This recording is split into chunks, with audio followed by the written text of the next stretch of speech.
We are watching Hurricane Milton very closely at this hour on its ominous path toward Florida. Late today, back up to a Category 5 now with winds up to 165 miles an hour. Hey, I'm Bill Faith, and I just got back to my house here in Nashville. I flew my family home from Florida yesterday, and literally we got like one of the last flights out of Panama City Beach. I know that the Hurricane Milton is going to hit directly through the Bradenton and Tampa area, and it looks like it has shifted a little bit south, and that's what I want to talk to you about here. So I just went through the remnants in Western North Carolina with myself and a lot of my members and my mastermind, my inner circle that have had tremendous amounts of damage.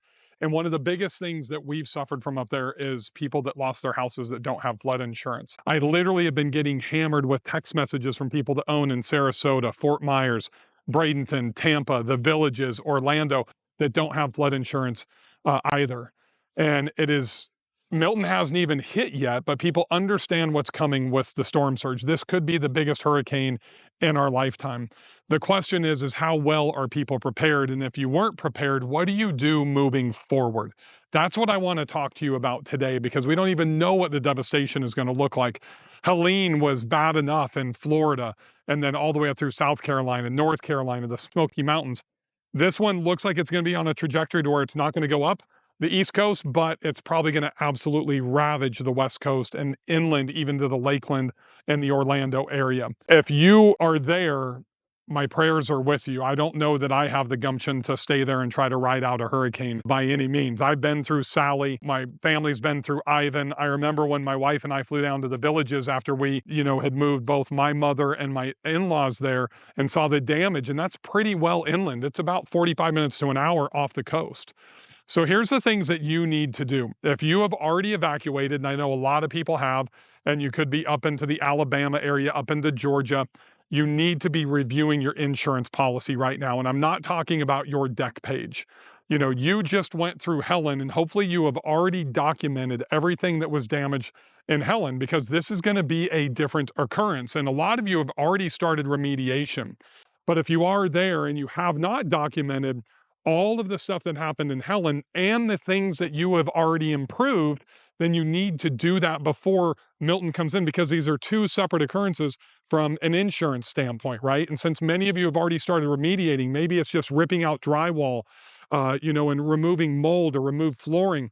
But my gosh, if you've already started the recovery process and putting new drywall up, new appliances, you've got to have documentation of that. So if you don't have documentation, number one is make sure that you reach out to your insurance agent or adjuster that has been assigned to you. Now, number two, if you're already having problems with dealing with Helen, imagine those are going to be exacerbated, once Milton comes through. So if you have been struggling and dealing with your adjuster and with your insurance company, there's a thing that a lot of people don't know about. It's called a public adjuster. And you can hire a public adjuster. So where he or she is on your team, they come and they overlook your property.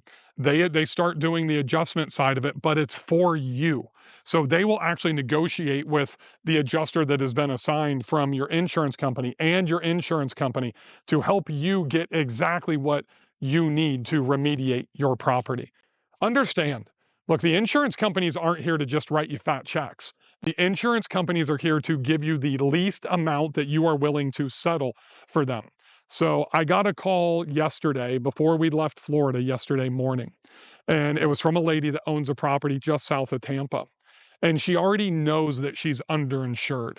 So this is number three. Number three is you have got to, and I don't care if you're in Florida, if you're in North Carolina, if you're in South Dakota, Montana, or California, you have got to make sure that your property is covered to be able to rebuild. If you have an earthquake or a fire, or if you have a hurricane, you have a water main break and you have a leak come in. Imagine if your pipes freeze in the middle of winter and your property gets flooded.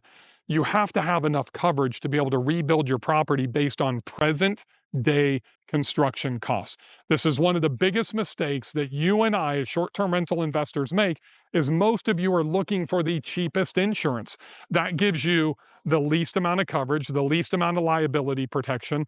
You might have a $900,000 property, but it's only really insured to $750,000 because you paid $750,000 for it 2.5 years ago, and you're not upping the rebuild value.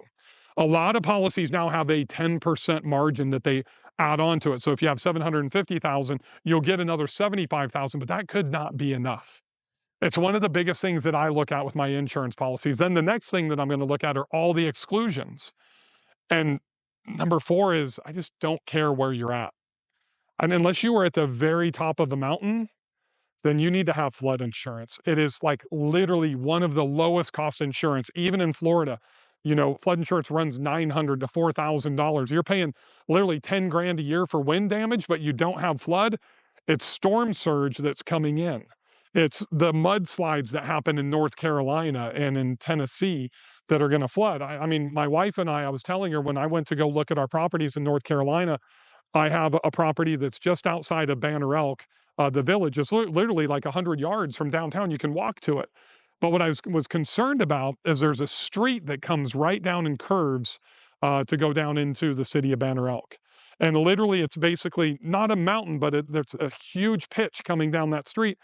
And there's no cinder block. There's no rise in the topography. Literally, the water can just go right over the edge and then right down into the house. Now, luckily, we had cinder block and, we had a lot of great construction because that water could have literally just gone right into the basement of the house, could have damaged the foundation, could have damaged the framing, could have took out 3 bedrooms and a bathroom in my laundry room down at the bottom, but it did not. We got lucky. I'll tell you, we did not have flood insurance. You know what I'm going to get now? I'm going to get flood insurance. But the problem is that flood insurance is going to go up. Insurance premiums are going to skyrocket in Florida. And a lot of you are not going to be able to rebuild because you're going to be underinsured. I hate to be the bearer of bad news, but the tough love is your mortgage company doesn't give a shit. You're still going to be on the hook to have to pay that mortgage for the duration. So if you only have enough to rebuild that 3.2 at 750,000 and you owe 900,000, you're going to have some really, really tough decisions that you're going to need to make. If you need help with those, just comment down below with the word help, and I will come in and I will personally help you. I empathize with you. I have been through this. I'm going through this in North Carolina right now. Once again, we don't know what the aftermath of Milton is going to be, but it looks like it's going to be worse than Helen. I pray to God that you guys are prepared, that you're boarded up.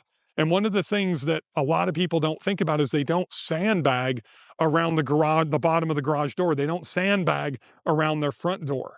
You don't sandbag around your sliders, around the backside of your house. We just board up the windows because that's what we think about of that type of intrusion. Then you need to make sure that you're documenting that so you can show your insurance company how you have prepared for a catastrophe like this.